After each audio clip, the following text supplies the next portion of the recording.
Ok, la nouvelle vient de tomber, c'est chaud, c'est inédit. Le président Poutine a annoncé une trêve pascale en Ukraine. C'est-à-dire, il n'y aura pas de guerre, il n'y aura pas de frappe, il n'y aura pas d'attaque, il n'y aura pas d'hostilité pendant ce moment de Pâques. Cette trêve, évidemment, durera jusqu'à minuit, heure de Moscou, le dimanche. Aujourd'hui, à la veille de Pâques, je voudrais tout d'abord féliciter les militaires qui professent le christianisme et l'orthodoxie et qui se battent pour la Russie à l'occasion de cette brillante fête.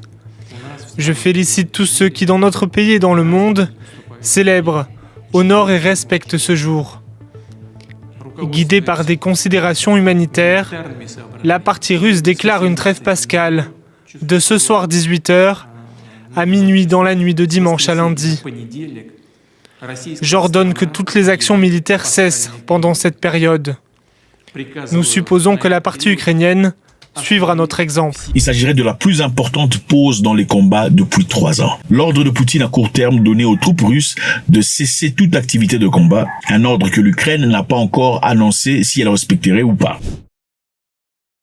On attend de voir ce que les Ukrainiens diront. Ceci évidemment intervient des mois après des pressions exercées par le président américain Donald Trump sur Vladimir Poutine. C'est très intéressant de voir, on va essayer de comprendre, malgré les pressions subies par Poutine depuis Donald Trump, pourquoi a-t-il réagi quand il le veut? C'est-à-dire, quand Poutine a reçu cette pression venant de Trump, une demande de trêve de 30 jours, il n'a pas tout à fait accepté. Il n'a pas rejeté directement, mais il n'a pas tout à fait accepté. D'accord? Il ne voulait pas rejeter pour pas donner l'impression qu'il était hostile à la paix. Mais il n'avait pas accepté. Il a donné des conditions qui ont été difficiles à respecter. Nous sommes d'accord avec les propositions visant à mettre fin aux hostilités.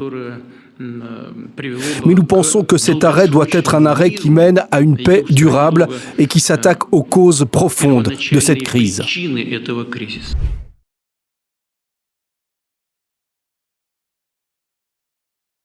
Mais pendant ce temps, pendant que tout le monde pensait qu'il était difficile pour lui de prendre cette décision, de mettre une pause, il le fait de manière inédite quand personne ne s'y attendait. Quel message essaie-t-il de montrer? Essaie-t-il de montrer au monde que je peux prendre des décisions quand moi je veux? Je suis au contrôle, même quand je suis même au moment de faiblesse, si ça se présente, je suis toujours au contrôle de la situation. Nous savons aussi que les États-Unis ont menacé de se retirer des négociations si aucun progrès n'était réalisé. Si pour une raison ou une autre, l'une des deux parties rend les choses très difficiles, nous dirons simplement « vous êtes fous, vous êtes des imbéciles, vous êtes des gens horribles » et nous passerons notre tour. C'est-à-dire les États-Unis mettent la pression sur les deux parties, disant « si vous ne faites pas de progrès, nous allons nous retirer de cette négociation ». Aujourd'hui à 18h, dimanche minuit, la partie russe annonce une trêve pascale. Il faut souligner la partie russe, c'est-à-dire ça n'a pas été négocié. Voilà ce qu'a déclaré M. Poutine d'une rencontre avec le chef d'état-major russe Valery Gerasimov. Ce qui est évident est que les alertes aux raids aériennes ont été mises en Ukraine samedi après-midi, y compris à Kiev. M. Poutine a aussi dit que la Russie va respecter cette trêve, ne sera pas en position hostile, à moins qu'il y ait des attaques venant de l'Ukraine. C'est-à-dire en rétaliation d'une attaque ou pour repeler quelconque attaque, ils réagiront. Mais en attente, ils ne feront pas d'attaque sur l'Ukraine. Poutine dit, nous partons du principe que la partie ukrainienne suivra notre exemple, tandis que nos troupes doivent être prêtes à résister à d'éventuelles violations de la trêve et aux provocations de l'ennemi à l'attaque. But our forces should be prepared to repel any potential violations of the ceasefire, as well as provocations or any aggression by the enemy. Alors comment réagit Zelensky? Monsieur Zelensky a réagi évidemment avec scepticisme. Il ne pense pas que Monsieur Poutine peut respecter quelconque trêve ou quelconque agrément. Il souligne que dans le passé, il a dit des choses pareilles. D'ailleurs, l'année passée, en parlant de la Noël, ça n'a pas été respecté. Ils étaient toujours en combat. Pendant le moment pascal de l'année passée, il a été prévu une trêve qui n'a pas été respectée, d'après Monsieur Zelensky. Le ministre ukrainien des Affaires étrangères, Andriy Sybiga, a déclaré que les déclarations de Poutine n'étaient pas fiables, que l'Ukraine attendait des actes, pas des paroles. Il a encore continué à dire que les Russes continuent de tirer sur tous les fronts comme avant, surtout à l'Est. Est-ce que les Russes continuent à tirer? Ce qui est quand même important de remarquer qu'il y a un correspondant de DW, un correspondant de DW, Nick Connolly, a fait un commentaire très intéressant. Suivez. So the drones were over Kiev sometime after Putin made that announcement, but they haven't been in the air since 6 p.m. local time, which is the beginning of this ceasefire as laid out by Vladimir Putin. Alors, qu'est-ce qu'il dit là? Il dit que Poutine a dit que le cessez-le-feu commencerait à 18h. Mais avant 18h, il y avait encore des drones sur Kiev. Mais après 18h, il n'y a plus eu des drones sur Kiev. C'est-à-dire, M. Poutine a-t-il respecté ce qu'il a dit ou pas? Parce qu'en attendant, on dit qu'il n'a pas respecté ce qu'il a dit. Il a prévu de faire un cessez-le-feu depuis 18 heures, mais ça continue de voler sur l'Ukraine et de bombarder. Le correspondant du DW qui est présent à Kiev dit qu'il y avait des drones avant 18 heures, mais depuis 18 heures jusqu'à présent, il n'y en a pas. Et il est essentiel pour eux de demander au front pour qu'on confirme s'il n'y a rien du tout. Mais jusque-là, il peut dire qu'il n'y a pas de drones qui ont volé sur le pays. Monsieur Dimitri, un soldat de 40 ans, a dit Poutine pourrait le faire pour donner l'impression d'humanité. Mais quoi qu'il en soit, nous ne faisons pas confiance en la Russie. Il ment, on ne peut pas lui faire confiance. Des gens comme ça, il y en a partout dans le monde. Trump est le seul à le croire.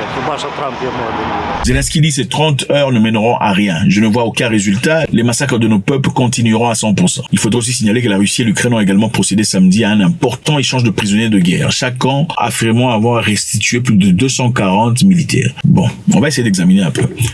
Si M. Poutine ne voulait pas de trêve ou en moins une pause, il ne pense vraiment pas ce qu'il a envie de dire.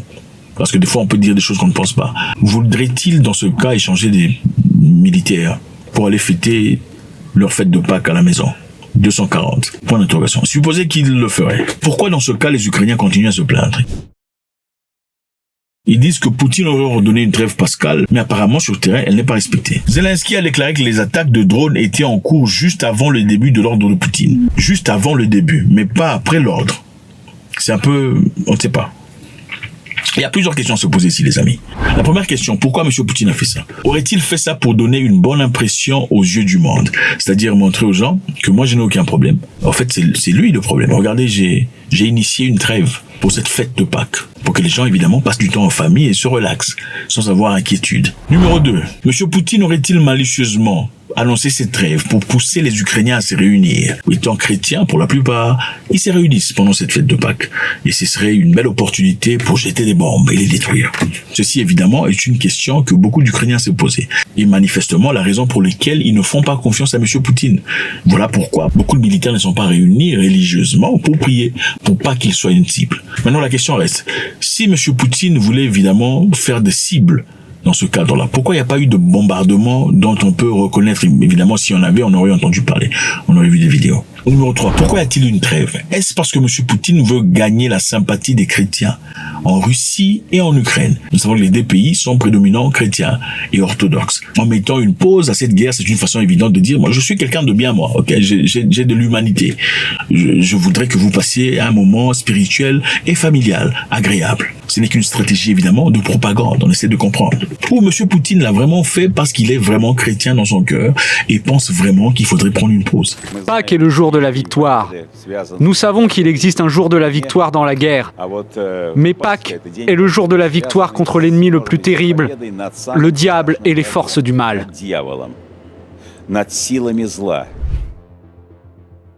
Puisque l'Ukraine dit que les attaques n'ont pas arrêté, qui ment entre les deux? Est-ce que M. Poutine serait en train de mentir en disant qu'il a imposé un cessez-le-feu, mais en attendant ses militaires continuent à combattre, ou bien c'est Zelensky qui ment? En effet, il n'y a pas eu d'attaque comme il le dit. Il le dit simplement dans l'objectif évidemment de décrédibiliser M. Poutine comme d'habitude. Chose qui est tout à fait normale entre deux parties opposées. Numéro 5. S'il y a vraiment eu attaque, qui a commencé l'attaque? En violant ce cessez-le-feu annoncé. S'il y a eu attaque, qui a commencé l'attaque? Les Russes auraient-ils menti qu'il y aurait cessé-le-feu, mais ils ont quand même attaqué avec les drones, promptant les Ukrainiens à rétalier? Ou bien les Ukrainiens ont violé le cessez-le-feu annoncé par M. Poutine, parce que pour eux, ils n'avaient pas agréé, mais donnant l'impression que c'est M. Poutine qui est en train d'attaquer. Nous savons ce que nous défendons. Nous savons pourquoi nous nous battons. Pour qui et au nom de qui. C'est pourquoi, à chaque fois, quelles que soient les difficultés, nous ne perdons pas espoir. Alors, est-ce que M. Poutine a commencé? Ou c'est les Ukrainiens qui ont commencé? Ou encore une dernière option, auraient-ils tous menti?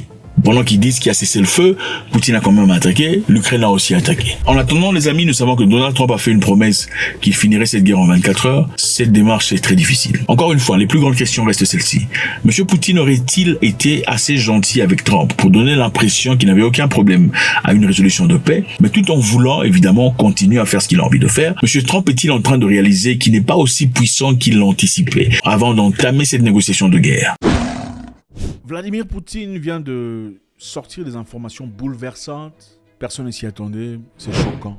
je pense que c'est très important de découvrir un tout petit peu. On ne s'y attendait pas, vous savez, très récemment, quelques jours, les présidents africains sont partis en Ukraine, ensuite en Russie, dans l'espoir de pouvoir trouver un moyen, de discussion pour que les Russes et les Ukrainiens s'entendent, discutent et essayer de finir ce petit problème qu'ils ont. Je vous ai parlé récemment de l'histoire qui s'est passée avec l'équipe sud-africaine, arrivée à Varsovie, en Pologne. Malheureusement, ont été arrêtés à l'aéroport pendant plus de 24 heures. C'était humiliant, mais c'était ça la réalité. Donc, on dit la délégation africaine qui comprenait le président sud-africain, sénégalais et zambien, ainsi que le premier ministre égyptien, est arrivé à Moscou après la rencontre avec le président ukrainien Zelensky à Kiev. Le président sud-africain Ramaphosa a présenté une feuille de route en 9 points pour mettre fin aux hostilités, appelant les deux parties à la désescalade. Donc l'objectif était clairement de pouvoir chercher un moyen de trouver des compromis entre les deux présidents pour finir cette histoire. Parce que d'après certaines sources, on dit que l'Afrique reçoit beaucoup de grains venant de l'Ukraine, beaucoup de grains pour l'agriculture et tout le bazar.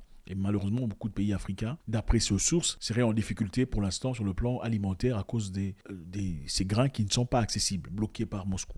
Alors, on espère que cette discussion essaye de décanter l'histoire pour permettre à ce que, cette free échange entre l'Afrique et l'Ukraine et la Russie continue, perdure comme dans le passé. Alors, malheureusement, cette réunion n'a pas marché. Ça n'a vraiment pas marché, pas comme on s'y attendait. Poutine a sorti des choses incroyables. Suivez. Devant Vladimir Poutine à Saint-Pétersbourg, en Russie, la délégation africaine, par la voix de Cyril Ramaphosa, a prôné ce samedi la fin de la guerre en Ukraine. Si certains pays africains refusent de condamner la Russie pour son agression, ils reconnaissent aussi que l'Afrique est durement touchée par les conséquences de l'offensive russe sur le commerce mondial. Nous pensons que le moment est venu pour les deux parties de négocier la fin de cette guerre qui a engendré beaucoup d'instabilité et causé de nombreux dommages à plusieurs pays dans le monde.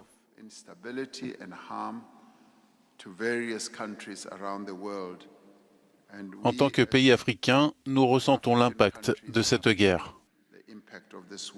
Les propositions de paix africaines se résument en 10 points, parmi lesquels notamment une désescalade des deux côtés. Un plan très difficile à mettre en œuvre selon le Kremlin. Vladimir Poutine aurait cependant manifesté son intérêt pour l'examiner, assurant respecter le positionnement africain. Этот проект этого договора был парафирован руководителем переговорной группы из Киева. Он поставил там свою подпись.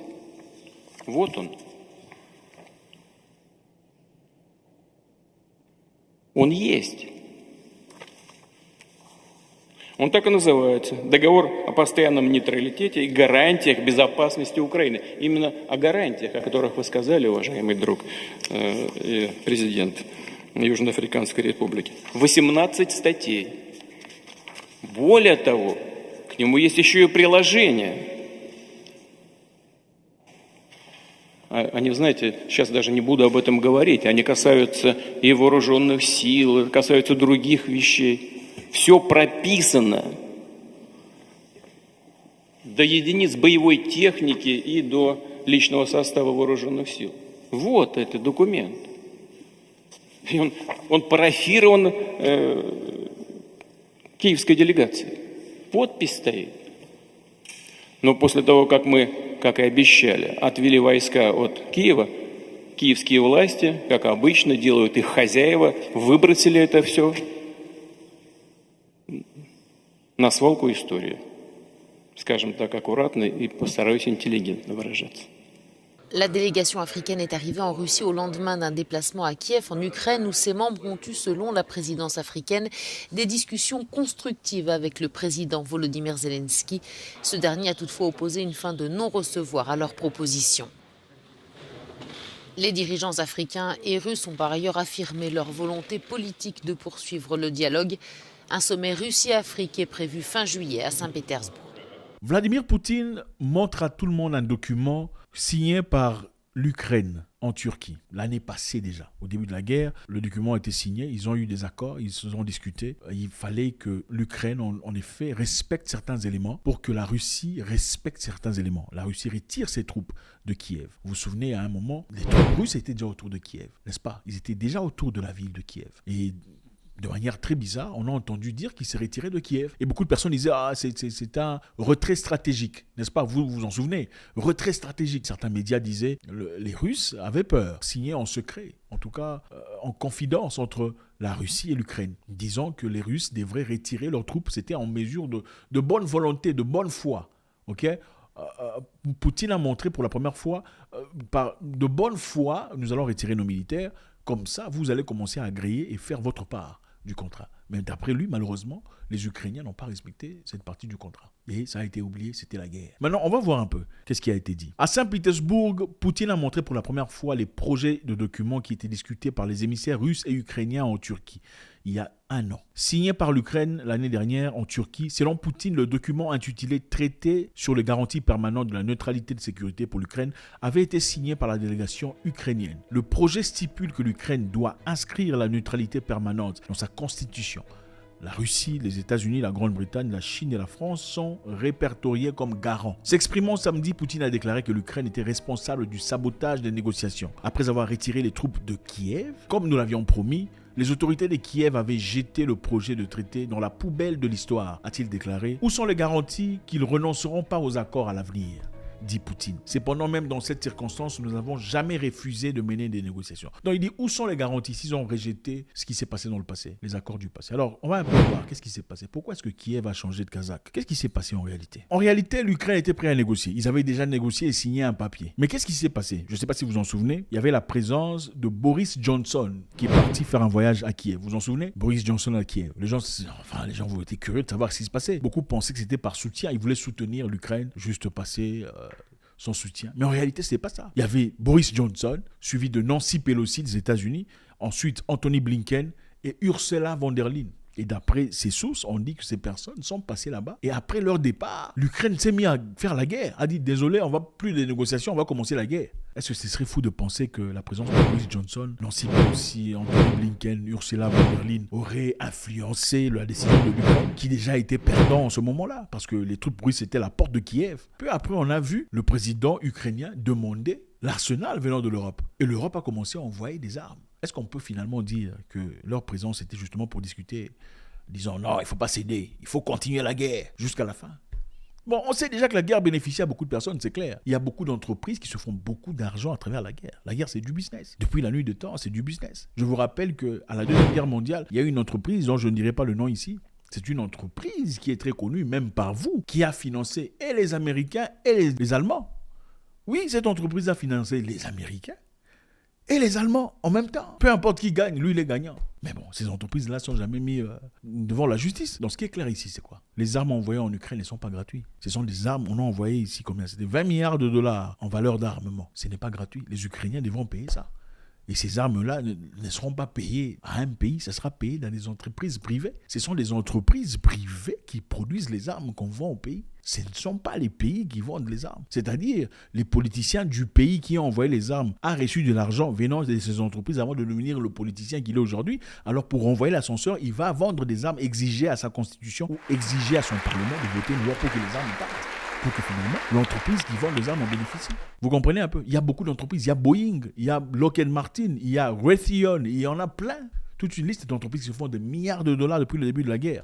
Vous pensez qu'ils veulent que la guerre se termine? Absolument pas. Il y a des entreprises de reconstruction, des buildings qui sont détruits en Ukraine. Il y a une grande entreprise qui vient de partir en Ukraine très récemment pour aller discuter sur comment reconstruire l'Ukraine. Ça ne sera pas gratuit. Vous pensez qu'ils veulent qu'on s'arrête de faire la guerre maintenant? Absolument pas. Ils veulent qu'on continue, puisqu'il y a déjà 200 maisons de détruites. Si on peut en avoir 2000. On préférait quoi? 200 maisons de reconstruction ou 2000 maisons à reconstruire. Si on a une entreprise de reconstruction de maisons. Évidemment, on voudrait le dernier. On veut que la guerre continue. On ne veut pas que la guerre s'arrête, c'est clair. Du moment que nos enfants ne perdent pas c'est vos enfants qui sont en train de perdre le truc. Ça nous arrange. Donc, Poutine vient de montrer clairement qu'ils avaient signé quelque chose dans l'objectif d'arrêter. Mais malheureusement, ce n'est pas eux qui ont été les problèmes. Après qu'ils aient sorti leurs militaires, ils aient retiré leurs militaires de leur base, de leur position, tout ça, les histoires ont changé. Et les présidents africains, malheureusement, sont partis. Et regardez les visages de certains présidents, comment ils sont choqués. Regardez comment ils sont bouleversés quand on leur dit cette vérité qu'ils ne connaissaient clairement pas. C'est bouleversant. Mais à la fin, Les présidents sont partis à Kiev faire leur marche, présenter des fleurs à l'honneur en mémoire de toutes ces personnes qui ont perdu leur... Bon, c'est honorable, il faudrait respecter ça, mais bon, ça fait réfléchir aussi quand même. Il y a un moment en France, vous vous en souvenez, pendant Charlie Hebdo, il y avait des présidents africains qui sont partis pour aller pleurer. Certains ont pleuré à la télévision, des présidents africains ont pleuré. Mais en attendant, il y a des choses qui se passent en Afrique, on ne voit jamais ces présidents pour aller marcher, en mémoire de toutes ces personnes qui perdent leur... En République démocratique du Congo, des millions de personnes ne sont plus. Personne n'y va, on s'en fout. Au Sénégal, il y a quelques jours, beaucoup de personnes sont tombées. On a vu personne s'élever par rapport à ça. Mais bon, quand c'est les gens là-bas, on peut aller pleurer, tout ça, on peut aller faire tout ça. Pas pour dire que c'est mauvais, mais bon. Je pensais que toute autorité ou toute charité bien ordonnée commence chez soi. Apparemment pas. Voilà. Aux États-Unis d'Amérique, il y a des choses bouleversantes qui se passent. En effet, c'est le chaos aux États-Unis. L'administration Trump révoque des milliers de visas d'étudiants étrangers. On parle des milliers de visas d'étudiants. Okay? Quand on est étudiant, généralement, on a l'impression qu'on est un peu protégé, quoi. Parce qu'on est là pour étudier. Comme on le dit clairement ici, quand tu es étudiant, tu es visiteur. Si tu fais des bêtises, on te jette dehors. Si vous venez dans ce pays en tant qu'étudiant, nous attendons de vous que vous alliez en cours, que vous étudiez et que vous obteniez un diplôme. Si vous venez pour vandaliser une bibliothèque, prendre le contrôle d'un campus et faire toutes sortes de bêtises, vous savez, nous allons nous débarrasser de ces gens et nous continuerons à le faire. Alors quand nous identifions des fous comme ceux-là, nous leur retirons leur visa étudiant. Personne n'a droit à un visa étudiant. Le visa étudiant intelligent, c'est comme un droit de naissance. Non, un visa étudiant, c'est comme si je vous invitais chez moi. Si vous venez chez moi et que vous mettez toutes sortes de conneries sur mon canapé, je vous mets dehors. Et donc, vous savez, c'est ce que nous faisons avec notre pays, grâce au président. On s'en fout de ton âge, c'est ça la réalité. Ok, il vient d'annoncer le 14 avril le gel de 2 milliards de dollars de subventions à l'université de Harvard. Ok, Harvard recevait des subventions de 2 milliards de dollars. On ne va plus donner ça à Harvard. Parce qu'Harvard a osé ouvrir la bouche disant que vous êtes en train de renvoyer nos étudiants. Donc ça ne rigole pas. Ça ne rigole pas. On a une histoire ici d'une jeune demoiselle, une jeune ivoirienne de 26 ans. Okay? C'est une fille qui a vécu aux États-Unis depuis 4 ans, légalement, insiste-t-elle. Elle a un master en ingénierie mécanique. Okay? C'est une fille intelligente. Okay? Elle a décroché son emploi aux États-Unis dans une entreprise américaine et il travaille depuis 2 ans déjà. Alors la petite, c'est une jeune fille à 26 ans évidemment, elle travaille comme le visa lui permet. Il y a quelque temps, elle a reçu un appel l'informant que son visa a été révoqué. Une jeune ivoirienne. Et ce qui s'est passé ensuite, elle a essayé de comprendre pourquoi son visa a été révoqué, quel était le problème. Mais on lui a rappelé que madame, il y a quelque temps, en 2024, elle avait eu un accident de voiture. Et avec son accident de voiture, elle a eu à payer $80 d'amende. Pourquoi? Parce que son permis de conduire était expiré. Il y a quelques excès de vitesse. Permis expiré, excès de vitesse. Elle a été condamnée à suivre un stage d'éducation civique pour un délit mineur. Mais la mention a été effacée de son casier judiciaire. Ok. C'est quand même difficile, ma chère petite. Okay. Avec tout l'amour possible, quand vous partez dans le pays des gens et vous sentez qu'ils sont racistes, il faut marcher dans les normes conformes. Il faut faire tout ce qu'on peut faire pour ne pas leur donner une occasion, une opportunité de justifier leur racisme. Okay. Quand tu parles chez les gens, tu fais 4 ans d'études, ma petite. Tu étudies bien. 4 ans d'études, j'ai pas un peu plus. Tu es situé en société, on t'offre un boulot parce que tu es une excellente étudiante. Le boulot est là, la famille est contente. Parce que aux États-Unis, on gagne beaucoup mieux qu'on gagne en Côte d'Ivoire. Tu peux aider les gens, tu peux améliorer la famille. Pourquoi des bêtises comme ça? Je pourrais comprendre qu'on dise que voilà, j'avais oublié mon permis de conduire à la maison. Permis de conduire expiré. Pourquoi? Mon père nous tirait toujours les oreilles. Mon père déteste des passeports expirés, des documents expirés. Oh, tu n'as pas renouvelé, comment vous appelez ça? L'histoire que vous mettez à la voiture, c'est un permis, voilà, de route. Il faut toujours être... Non, moi je comprends pas comment les gens... Oh, mon visa est expiré. Comment ton visa est expiré? C'est pas normal. Ça, c'est ta responsabilité. Et en tant qu'ingénieur, il est ta responsabilité. Vous faites des calculs, tout ça. Il faut... C'est évident, il faut savoir prévoir. Voilà, je veux aller... Tu ne peux pas te retrouver dans ce genre d'histoire. Aux États-Unis d'Amérique, on cherche les opportunités, même les moindres, pour vous renvoyer à la maison. Ce n'est pas comme ça qu'il faut... C'est une déception, pas seulement pour toi, mais pour tout le monde, pour ta famille, pour tes amis, pour ceux qui comptent sur toi. Tu as mal fait. Tu as mal fait, ma petite Ivoirienne, ma petite sœur. Tu as mal fait, c'est pas bien. Il faut améliorer ça. Alors, un avocat d'immigration spécialiste, depuis 30 ans, Monsieur Matthew Thompson a confirmé que c'est vraiment le chaos aux États-Unis pour l'instant. On ordonne aux gens de quitter le pays pour des infractions routières ou pour avoir présenté une fausse carte d'identité. C'est-à-dire un étudiant de moins de 21 ans qui veut s'acheter une bière. Aux États-Unis, ce n'est pas tout le monde qui reçoit la bière. Moins de 21 ans, c'est pas évident. Donc des choses extrêmement mineures, ok? Et dans au moins 2 cas sur 3, les étudiants sont arrêtés et jamais condamnés et remenés à la maison. C'est ça, il faut éviter. Ok? Vous savez, M. Trump a sa façon de voir la vie. On peut ne pas être d'accord avec lui sur beaucoup de choses. Mais il y a certaines choses qui sont logiques. Comment vous allez justifier ça? C'est difficile de justifier ça. Les États-Unis sont en train activement de travailler pour vous renvoyer chez vous à la maison.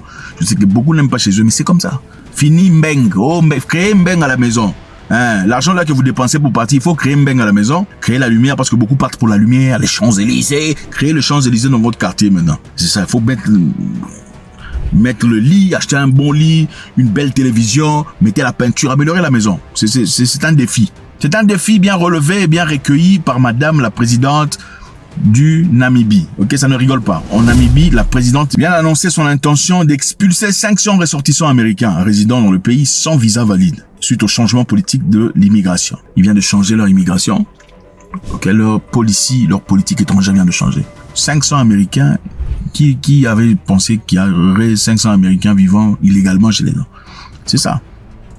Les Américains expulsés sont ceux qui ont dépassé la durée autorisée ou sont entrés dans le pays sans respecter les procédures d'immigration nécessaires. Comment est-ce possible? Parce qu'évidemment, vous vous posez la question, comment vous entrez sans procédure d'immigration nécessaire? La Namibie fait partie des pays où les Américains et certains Européens sont autorisés d'entrer sans visa. Ils ont fait ça généreusement dans l'espoir d'une réciprocité. Malheureusement, ça n'a pas été. L'Irlande, le Canada, les États-Unis, la Nouvelle-Zélande faisaient partie des pays où les Namibiens pouvaient partir sans visa. Tu prends juste ton avion, départ, Canada. Pourquoi? Parce que les Namibiens rentrent chez eux.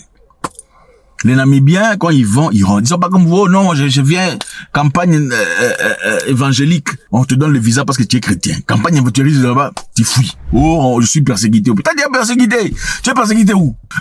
Toi, tu es persécuté où? Oh, je suis persécuté. Monsieur, tu vas ouvrir une église là pour devenir pasteur. Pourtant, dans ton village, là-bas, il y a des gens qui cherchent Jésus. Tu ne veux pas au village, tu veux juste prêcher les Blancs à Toronto. Bref. C'est Jésus qui t'a envoyé. Donc c'est ça. En Namibie, la politique vient de changer. Désormais, les États-Unis, le Canada, l'Irlande, les autres ont refusé de faire la réciprocité. C'était une réciprocité qui existait dans le passé, mais pour quelconque raison, ils ont décidé de fermer la porte. Alors les Namibiens disent OK, nous ne sommes pas vos amis. Si vous fermez, nous on ferme. Alors ils viennent de fermer. C'est-à-dire, les nouvelles exigences en matière de visa en Namibie sont entrées en vigueur début avril, marquant la fin d'exemption des visas pour des voyageurs en provenance des États-Unis, du Royaume-Uni et des 31 autres pays développés. Bien que la décision ait été prise par le Parlement namibien en juillet 2024, elle entre en vigueur le 1er avril 2025, peu après l'investiture de son 5e président Netumbo Nandi Ndaitwah. Elle est là, maman Netumbo. Pour ceux qui pensent que les femmes sont faibles, détrompez-vous. Évidemment, les amis, vous vous rappellerez que la décision du gouvernement namibien d'imposer des exigences de visa aux ressortissants des pays cités, ce sont des pays, évidemment, n'ayant pas accordé d'exemption de visa réciproque aux détenteurs de passeports namibiens. Donc, si vous faites chez nous, on fait chez vous. Vous balancez chez nous, on envoie aussi vos gens avec des militaires. La même chose. Alors, quels sont les pays qui vont devoir faire des demandes de visa avant de partir? L'Arménie, l'Australie, l'Autriche, l'Azerbaïdjan, Bélarus, la Belgique, le Canada, le Danemark, la Finlande, la France, l'Allemagne, l'Islande, l'Irlande, l'Italie, le Japon, le Kazakhstan, le Kyrgyzstan, le Liechtenstein, le Luxembourg, la Moldavie, la Hollande, la Nouvelle-Zélande, la Norvège, le Portugal, l'Espagne, la Suède, la Suisse, le Tadjikistan, le Turkménistan, l'Ukraine, les Royaumes-Unis, les États-Unis, l'Ouzbékistan et autres. Ça ne rigole pas. Ça ne rigole pas. Dans certains pays en Afrique, malheureusement, ils peuvent venir sans difficulté. Ils peuvent rester comme ils veulent. En fait, c'est 3 mois, je crois. 3 mois de visa. Pour ceux qui sont détenteurs de passeports européens, généralement, peuvent aller en Afrique du Sud pendant 3 mois sans difficulté.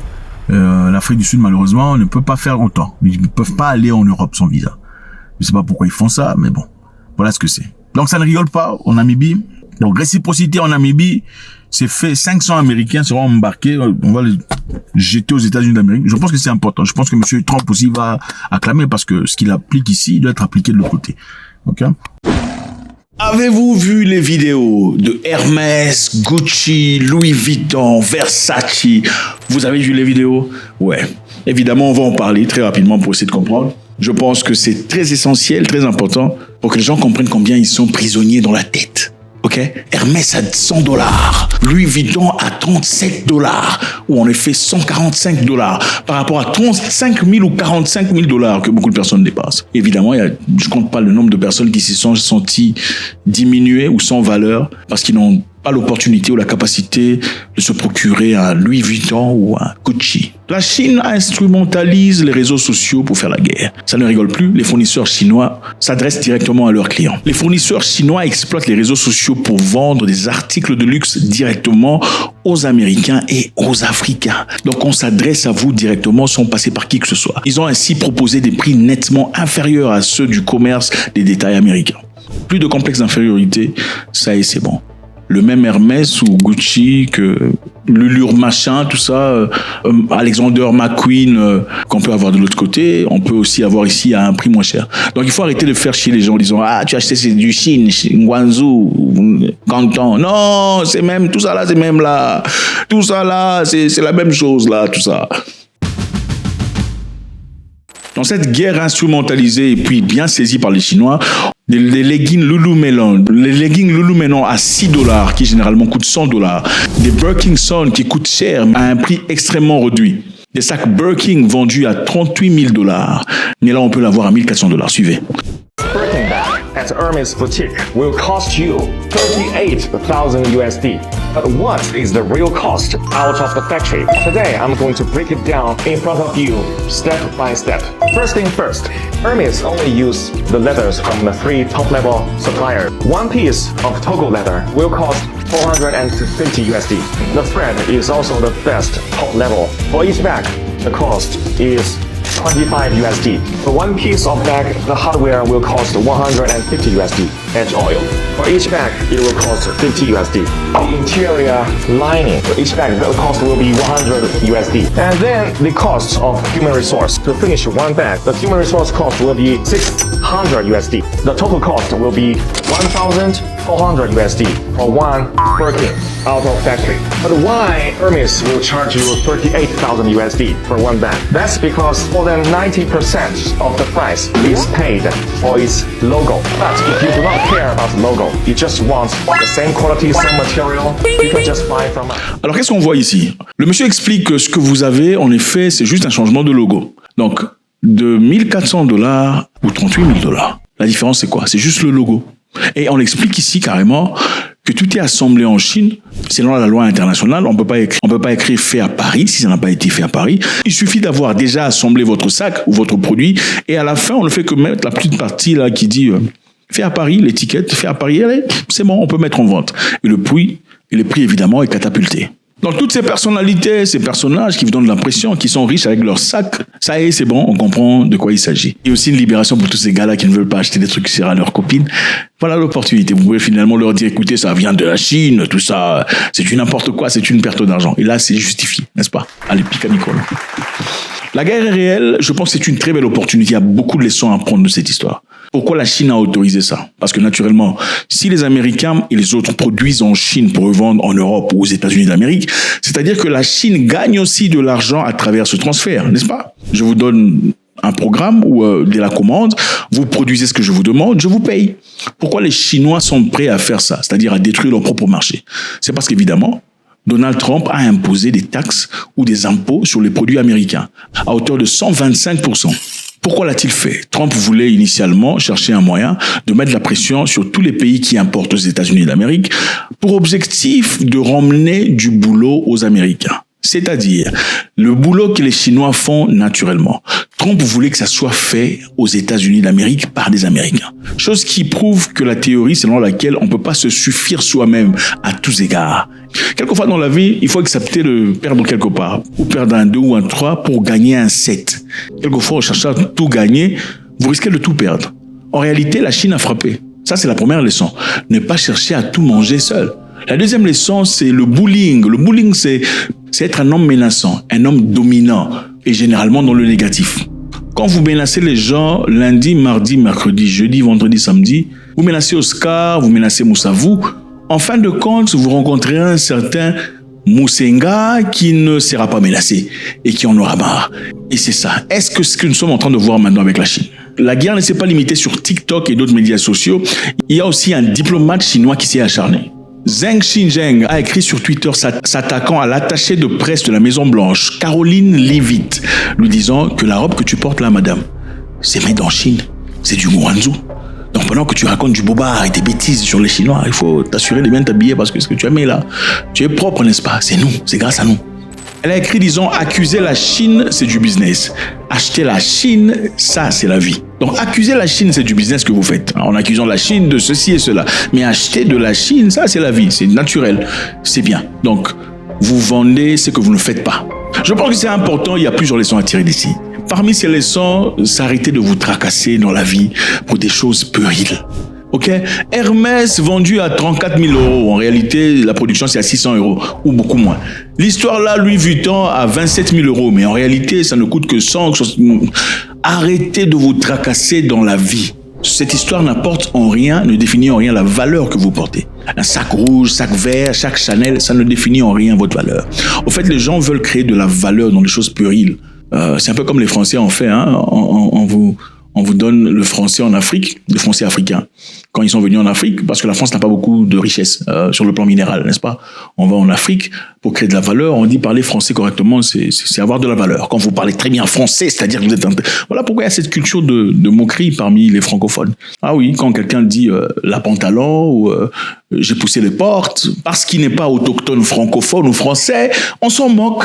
Et malheureusement, c'est généralement les afro-francophones qui le font. On a créé de la valeur sur rien. C'est un peu exactement ce qu'on fait. Avec un petit sac là, du carton, que vous vendez à 37 000 euros. Pendant qu'en réalité, sa vraie valeur n'est absolument rien comparable à 1 000 euros. Désesclavagisez-vous. Ok? Libérez-vous. Toutes ces personnes qui se prennent pour des... Votre valeur ne peut être vraiment définie sur votre personnalité, sur ce que vous représentez en réalité. Peut-être votre intellect, ce que vous apportez à la société. Ce n'est pas le sac, ce n'est pas les chaussures. Imaginez-vous embarrasser l'attaché de presse de Donald Trump, hein, dire que Madame Caroline Leavitt, vous aussi, vous portez la Chine. Votre robe là, c'est fait en Chine. C'est de la Chine.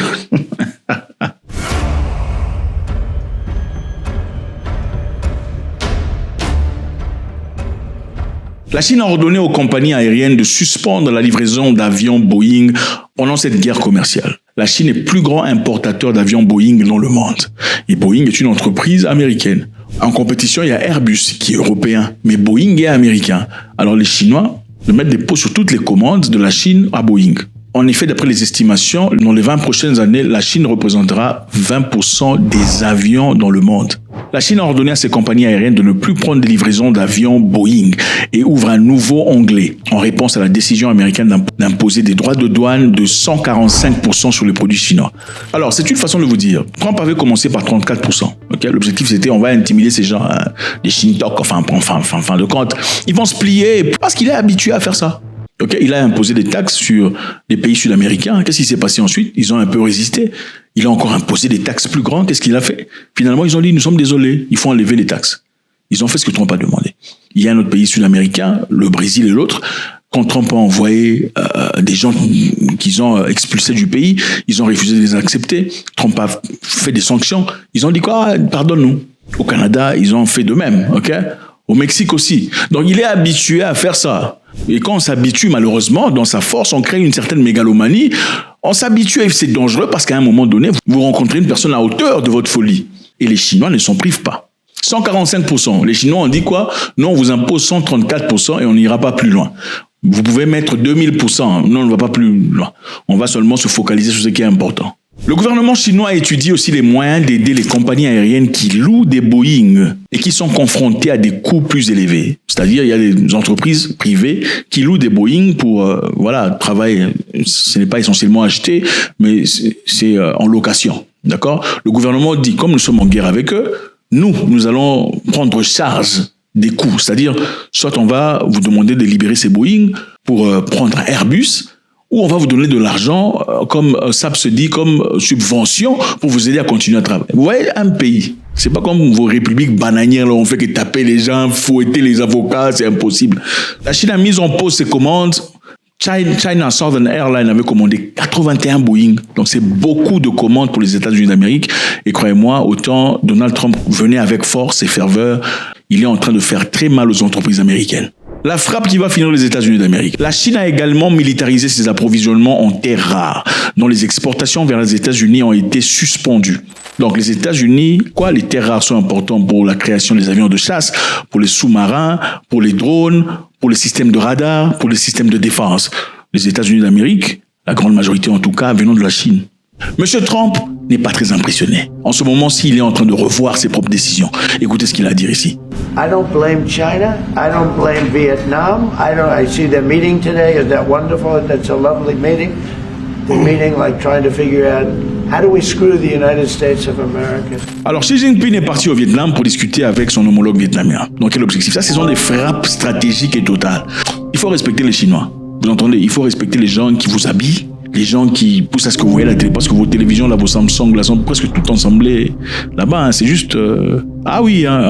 Xi Jinping est parti au Vietnam. Pourquoi? Parce que le Vietnam est aussi un exportateur aux États-Unis. S'ils n'achètent pas en Chine, ils achètent au Vietnam et commandent au Vietnam. Pourquoi? Parce qu'au Vietnam, évidemment, quand vous faites vos commandes, les prix sont réduits. Parce que l'argent qu'il faut payer à un Américain pour faire un travail, par rapport à l'argent qu'on paye à un Vietnamien ou à un Chinois, c'est pas la même chose. Donc Xi Jinping est parti au Vietnam pour discuter avec le Vietnamien. Le Vietnam est aussi ouvert à cette opportunité. Pourquoi? Parce que Trump a imposé des tarifs de 36% au Vietnam.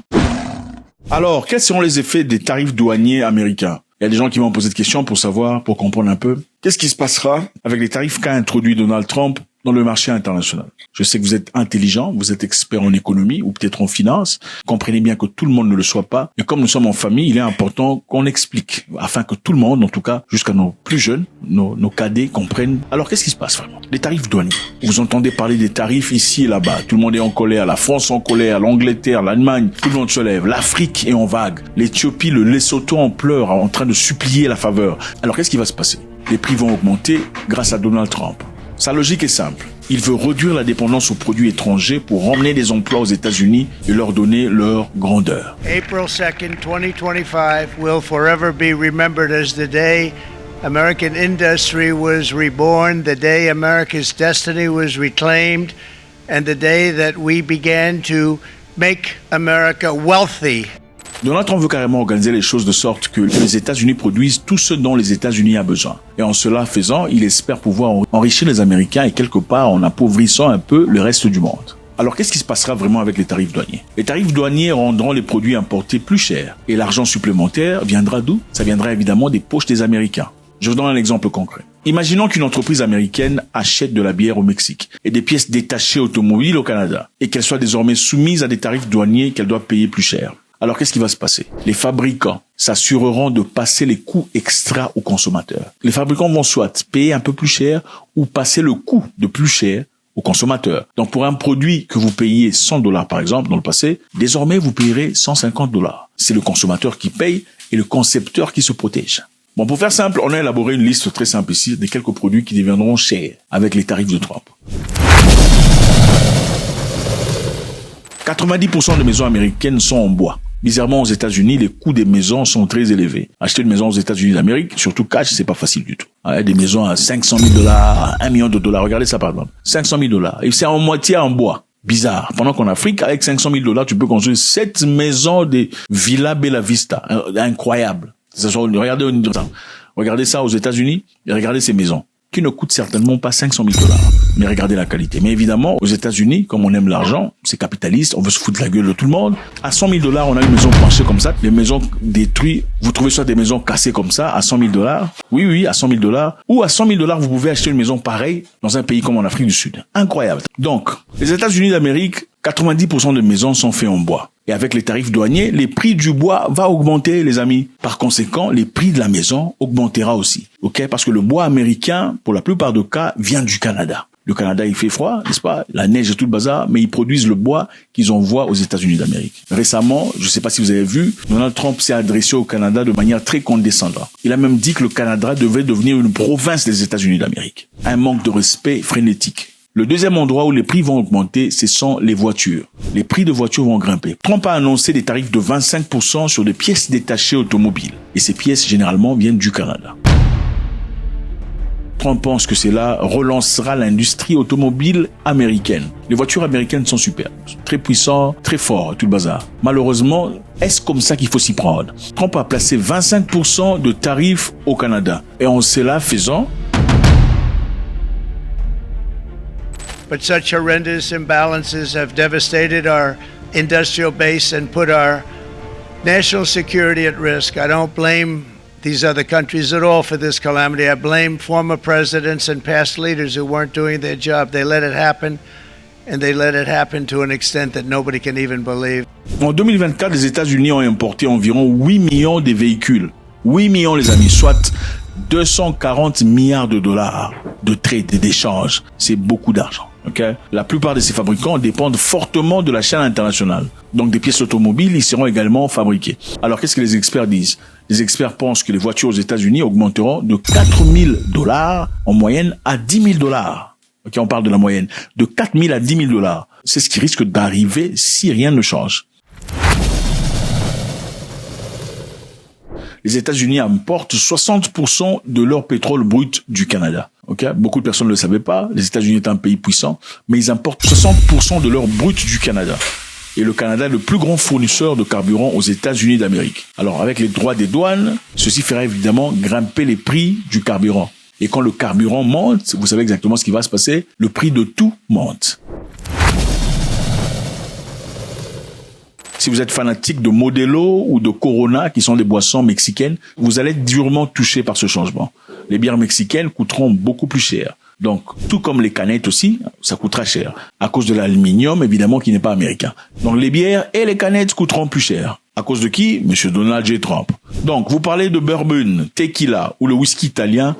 Mon ami, dans votre barbecue, votre week-end va complètement changer. Si vous vivez aux États-Unis d'Amérique, ça vous coûtera beaucoup plus cher.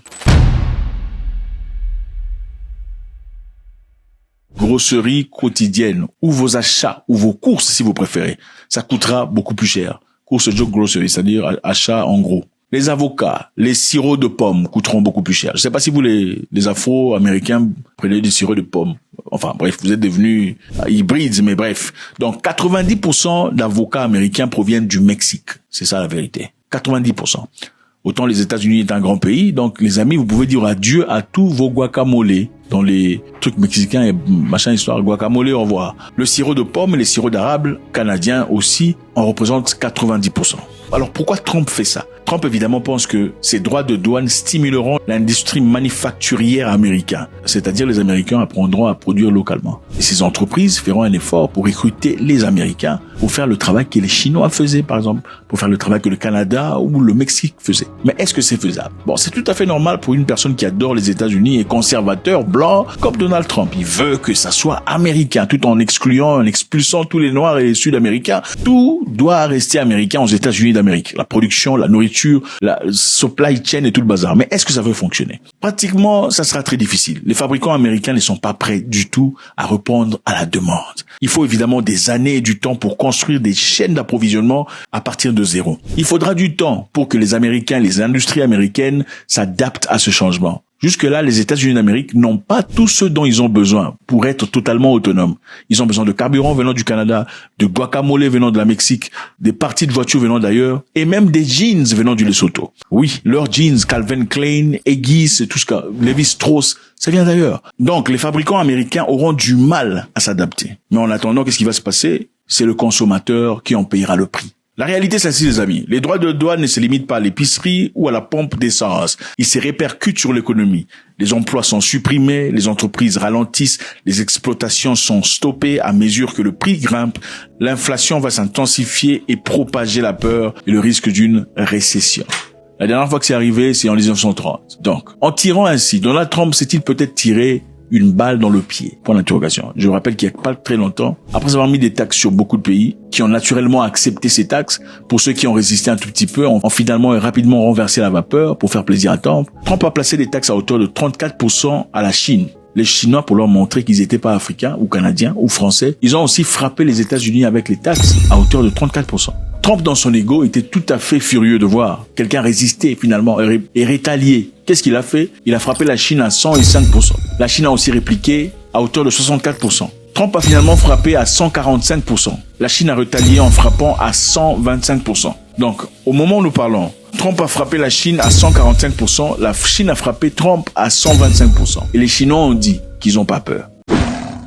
Alors les amis, on va essayer de comprendre exactement ce qui se passe. Après le Mali, l'Algérie et la France, qu'est-ce qui se passe vraiment? Où se trouve le problème?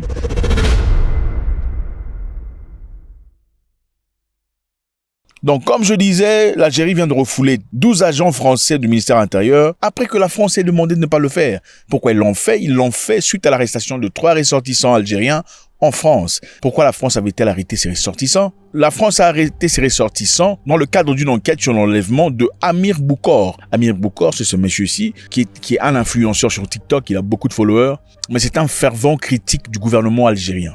Et généralement, ces enquêtes sont basées sur comment le gouvernement algérien dépense de l'argent en France. Certains diplomates, à travers leur passeport diplomatique, vont en France et dépenseraient l'argent du contribuable algérien en achetant des Gucci, des Vuitton et en dormant dans des hôtels 7 étoiles.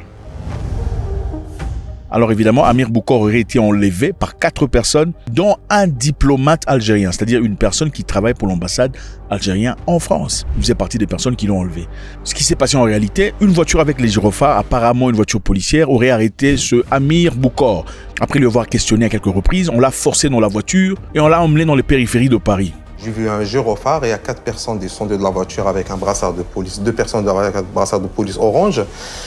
Et après, j'ai descendu de la voiture directement, sans parler, sans rien, et me met les menottes en arrière. Tu viens avec nous? Je lui ai dit où? Il m'a dit au commissariat, l'officier de la PG, il t'attend. Après avoir été drogué, il se retrouve dans un coin sans reconnaître où il se trouve. L'objectif était de le ramener de force en Algérie pour aller subir les conséquences de ses paroles. Évidemment, ses paroles chaudes à l'égard du gouvernement local. Et j'ai confirmé que c'est des kidnappeurs. Alors là, j'ai tombé dans le piège. Et après, le mec... il m'a dit, il y avait un responsable algérien, il veut te voir, il veut te parler. Et c'est le seul moyen pour te parler. Mais comme dans un coup du hasard, apparemment, ces personnes qui l'auraient enlevé auraient eu des difficultés à procéder avec leur projet. Ils étaient donc obligés de le balancer quelque part en forêt, où il a progressivement retrouvé son chemin vers la maison. C'est après cette enquête qu'on découvrira qu'il y aurait un agent, un diplomate algérien, un travailleur de l'ambassade algérienne en France, ferait partie de ces personnes qu'il avait enlevées, pris de force, séquestrées et droguées. Évidemment, quand vous faites de telles choses dans un pays étranger, on va devoir faire une investigation là-dessus pour comprendre. Alors, qu'est-ce qui se passe entre l'Algérie et la France? On va essayer de comprendre pourquoi la relation en arrive là actuellement.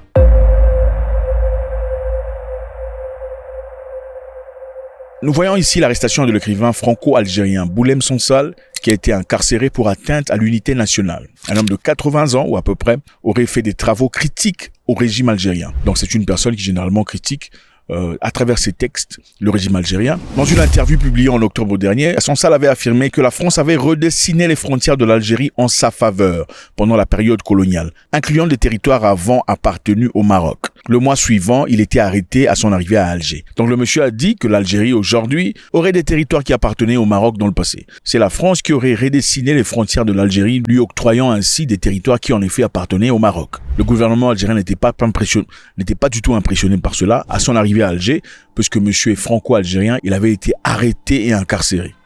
Cette affaire évidemment a envenimé les relations entre l'Algérie et la France qui se sont effondrées l'été dernier lorsque la France a revu sa position et a reconnu la souveraineté du Maroc sur le territoire contesté du Sahara occidental. C'est-à-dire les Français, à travers M. Macron, récemment partis au Maroc pour discuter avec son homologue, avaient reconnu la souveraineté du Maroc sur le territoire contesté du Sahara occidental. Et on en parlera tout de suite. En juillet 2024, M. Macron a dit ceci. Pour la France, le présent et l'avenir de ce territoire s'inscrivent dans le cadre de la souveraineté marocaine. Donc M. Macron, comme vous le voyez évidemment, dans ses paroles, n'a pas été tout à fait le chouchou des Algériens. Donc en disant, je reconnais un petit peu l'autorité du Maroc par rapport à ce territoire. Et pourquoi ceci a envenimé et enflammé les Algériens? C'est simple, c'est sur le Sahara occidental. Voici le Sahara occidental.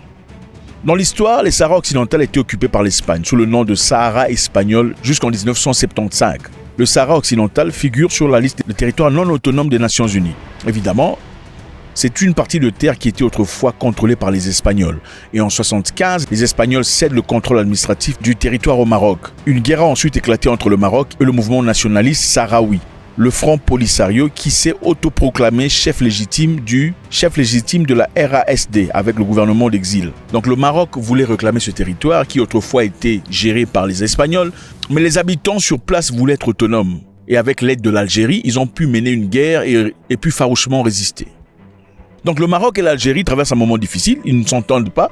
Oui, ils ont beaucoup de différences. Et parmi ceux-là, l'histoire qui concerne le Sahara occidental. Et voir Emmanuel Macron normaliser les relations avec le Maroc, tout en insinuant qu'il reconnaît l'autorité du Maroc sur ces territoires, n'a pas été vu de bon œil par l'Algérie.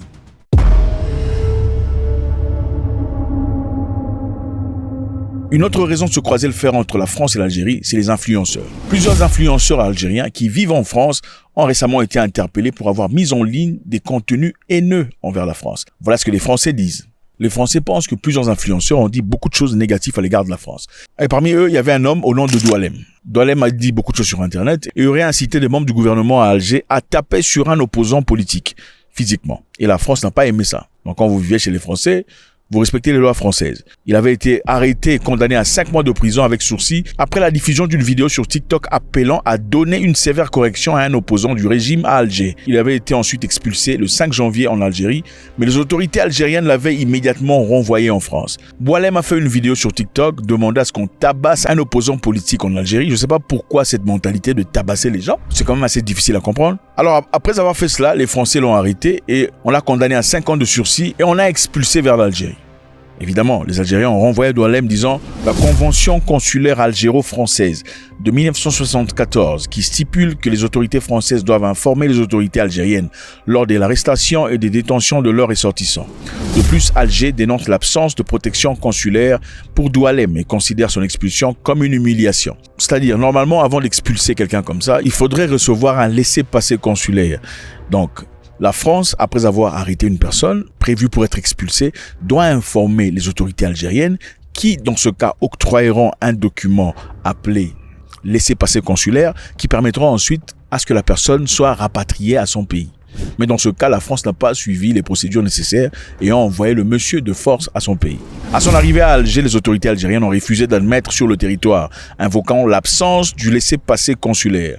Bien que Doualem soit titulaire d'une carte d'identité algérienne valide, en conséquence, il a été renvoyé vers la France. Quelques temps plus tard, après que Macron ait dit ce qu'il avait dit, évidemment, l'Algérie avait rappelé son ambassadeur, il fallait essayer de renormaliser les choses. Le ministre des Affaires étrangères Jean-Noël Bédot a fait un voyage vers l'Algérie pour discuter avec les autorités algériennes. Et à partir de là, il en est sorti même positivement, disant que c'est une nouvelle phase dans leur collaboration avec l'Algérie. Une nouvelle phase, remplie d'espoir. Mais malheureusement, une semaine après, l'Algérie décide d'expulser 12 agents français du ministère de l'Intérieur. Ceci est inédit depuis 1962. L'Algérie a dit « Rentrez chez vous ». On les a expulsés. Après que le ministre Jean-Noël Bédot ait demandé à l'Algérie de ne pas le faire, on les a renvoyés. Pourquoi on les a renvoyés? Parce que les autorités françaises viennent d'arrêter 3 ressortissants algériens en France, en plus d'un diplomate, c'est-à-dire un travailleur de l'ambassade de l'Algérie en France. Amir Boukor, le monsieur dont l'objectif évidemment est généralement de mettre à nu les délits, le vol, l'escroquerie, le détournement, le gaspillage du contribuable algérien. Le monsieur en effet est très critique du régime algérien. Il faudrait aussi dire ici que dans le passé, l'Algérie a demandé à ce que le monsieur soit extradé, soit renvoyé en Algérie pour aller faire face à la justice. La France a refusé à plusieurs reprises de le renvoyer. L'Algérie l'a accusé de plusieurs délits, du terrorisme, d'escroquerie, de fraude, et on a mis 9 mandats d'arrêt contre ce monsieur. Et s'il part en Algérie, il pourrait risquer la peine de mort. La France a donc refusé de l'envoyer en Algérie et l'a protégé sur base de son statut des réfugiés politiques. Alors, donc, après le Mali et le Maroc, on a la France. Les Marocains disent ceci. Écoutez. Ce qui s'est passé ce matin est inadmissible parce que l'Algérie a épuisé tous ses soutiens. Il a épuisé tous les mercenaires qu'il pouvait faire venir d'un peu partout du monde. Il a ramené 3 félons, 3 scélérats pour parler, non pas du Sahara, mais pour appeler à la violence, pour s'attaquer aux institutions du royaume. Je suis désolé de le dire ici, je prends un témoin, aussi bien cette salle, les Nations Unies, la communauté internationale et surtout le peuple algérien, pour qu'il sache où va son argent. Alors que le peuple algérien fait la queue pour la farine, pour le lait, pour la banane. Alors le gouvernement algérien paye des mercenaires qu'il fait habiter dans les hôtels de 5 étoiles. L'Algérie n'est pas en bonne communion avec le Maroc. Récemment, après avoir tiré sur le drone malien, l'Algérie n'est clairement pas en bonne communion avec le Mali, le Niger et le Burkina Faso qui sont une confédération. En surplus, après une brève normalisation des relations avec la France, l'Algérie est en train de croiser le fer avec la France. Alors, ceux qui pensent que l'Algérie a des problèmes avec tout le monde, ont-ils raison de le dire? Ou bien l'Algérie ne fait que faire respecter ses droits les plus élémentaires? Qu'est-ce que vous en pensez? La question la plus importante ici est celle-ci. À qui profite la détérioration de la situation dans la région de Sahel?